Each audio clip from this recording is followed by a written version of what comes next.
léegi mënuñ ko renouveler dégg naa sax ñiy wax naan lenn am na lenn loo xamante ne sax remaniement bi moom moo ko jur mais prétexte boobu pour man taxawul loo xamante ne depuis janvier ñi ngi ci waroon liggéey pour man dépasser ko lan moo xew est-ce au niveau de la fédération que ça bloque ou alors est-ce au niveau du ministère et tout porte à croire que c'est au niveau du ministère su fekkente ne gis nga waaw mais justement et puis même ministre bi fi nekkoon kay certainement yooyu yëpp waroon na ko régler non normalement ba pare en réalité su fekkente ne question wu xaalis la xam nga le ministre des sports wala la ministre des sports moom mooy valider contrat bi parce que c'est l'État qui paye normalement négociations yi c'est des négociations tripartites entre le sélectionneur la fédération et l'État qui est payeur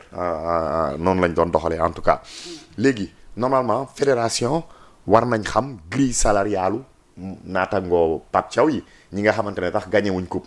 et xam nañ tamit lan mooy la pratique au Sénégal alors loolu noonu soo ko tegee ñoom je pense que du ñu am difficulté pour tomber d'accord avec Pape Thiaw maintenant validation ministre bi soo gisee régime Pastef ni ñuy mel ci xaalis ak ni ñu ciy discuter ni ñu prompté à wàññi salaire wala bloquer ay affaire peut-être que c'est à ce niveau-là que le bloqué mais même su fekkante ne am na remaniement wàcce nañ gouvernement bi mais le service public dafay continuer la preuve décret bi ñu def pour wàcce gouvernement bi dañ wax ni dañuy expédier les affaires courantes muy benn mais même su fekkante ne ministre sport dafa changé ministre des finances changé wul le ministre des finances a même été renforcé dans ses prérogatives donc cette question là pour man et à un certain niveau dama jàpp ni lu toll ni équipe nationale ñiy représenter le Sénégal dans le Gotha du football mondial match yi ñu koy suivre en mondovision gàccee la ci Sénégal je ne parle même pas de sport mais gàccee la ci Sénégal ñu naan sélectionneur u Sénégal amul contrat loolu déjà gàccee la et loolu noonu waroon na tax ba Diomaye monter au créneau pour moins que ça Ablaye Wade dafa oo Youssou Ndiaye yónni ko Japon en 2002 biñ commencé woon am de petits problèmes yónni ko Japon mu dem superviser toute la délégation xam nga joxe foofu noonu c'est consignes et bii nii li ñu wax dafa c'est d'autant plus grave que quand on dit que des joueurs commandent à manger à l'extérieur du camp de base ñu ne ndax lan parce que le cuisinier du Sénégal a été laissé en rade au même moment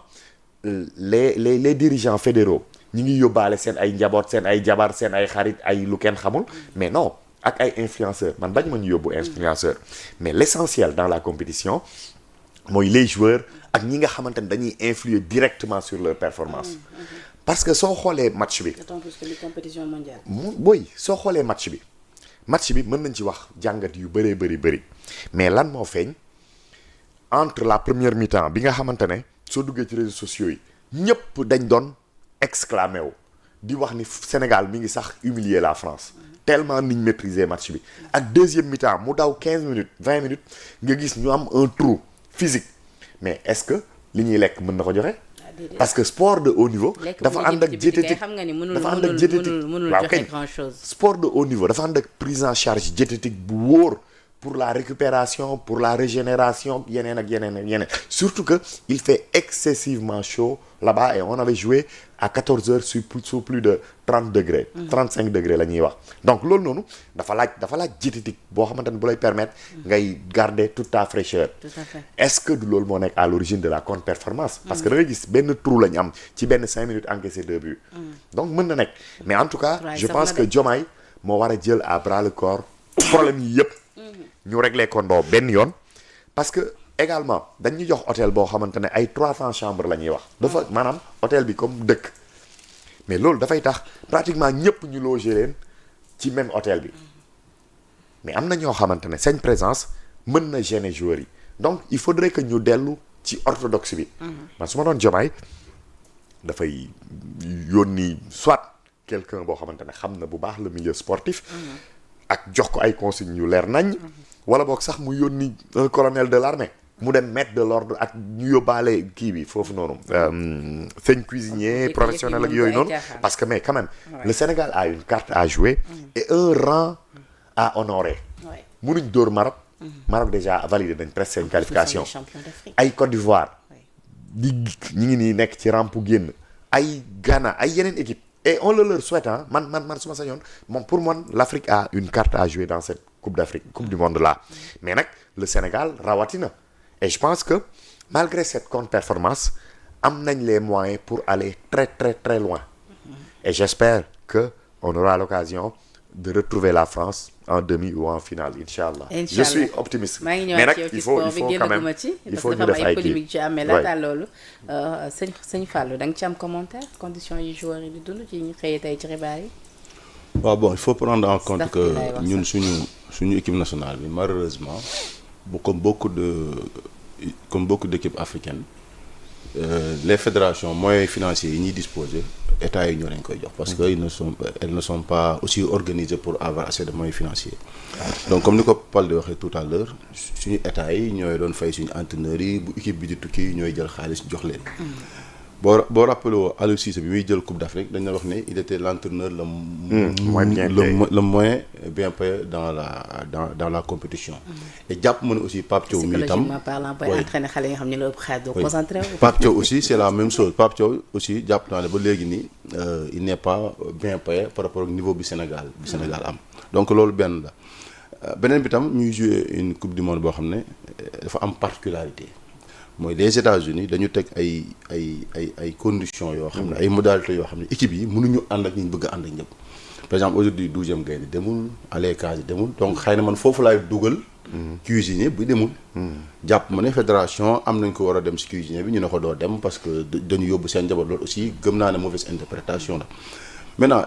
li ñu war a aussi bàyyi xel pal di xaw na ko junj léegi xam nga ñun suñu état boo xoolee Khady Diène Gaye bi muy doog a toog bokk na si ñi mu njëkk a wax mooy suñu coupe d'Afrique bii jàll ak coupe du monde yi Sénégal joué dañ doon yàq xaalis boo xoolee dem nañ coupe d'Afrique ñëw jël ko ñoom li ñu doon ndamoo mooy coupe d'Afrique yële jàll 8 milliards lañ dugal wala 5 milliards ñun moyen de 3 milliards lañ dugal alors que dama jàpp ne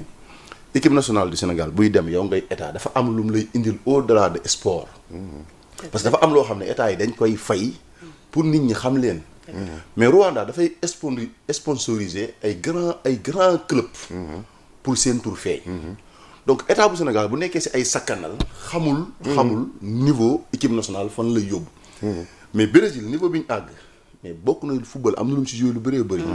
donc bu état yi di jël xaalis di ko dugal si compétition yi di mettre les équipes di leen yóbbu si ay hôtel de luxe maanaam investissement la pour ensuite investissement donc xaalis bi nga fay dugal bu ko jàppee xaalis bu may jël jox ko fédération bi rek pour ñu dem yàq non boo ko gisee noonu rek parce que xamoo ni àdduna bi doxee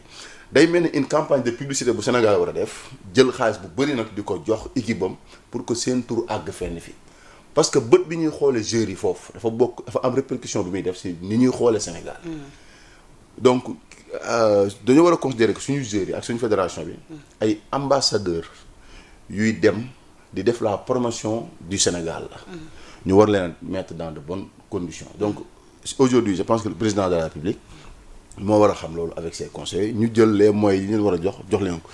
maintenant am na aussi leneen lu ma jaaxal mooy la fédération aussi jot nañ fi xaalis bu bëri par 3 fois bi ñu qualifié coupe du monde jox nañ leen xaalis bi ñu jëlee coupe d'Afrique jox nañ leen xaalis mais itam dafay mel ni ñoom itam dañu bëgg a nekk rek wéeru si kaw état je pense que war nañ toll foo xam ne aussi la fédération nekk si perspective naka la ñuy def ba autonome parce que aujourd'hui c'est vrai que am na lu leen état di jàppale mais ñoom dañu war a def ay xalaat si naka la ñu war a def ay sponsoring wata la ñu wutee xaalis ba nga xam ne même bu état amee jafe-jafe xaalis ñoom danañ mën a demal seen bopp parce que aujourd'hui fédération bi ni muy doxee nii mais état du Sénégal bu amee crise financière mais suñ ko du fayeeku au lieu de gérer ces problèmes yi nga xamante ne jàpp na ne ñoo ëpp solo parce que joueurs yi bu ñu amul condition yu bu nekkul ci condition yu baax mënuñu xaar ci ñoom ab résultat bu sori d'autant plus que ne ay équipe de grande puissance surtout que nous avons des joueurs yoo xam ne ils sont habitués à être dans de ci bonnes jamono boobu ñun ñu ngi conditions nekk ci ay polémique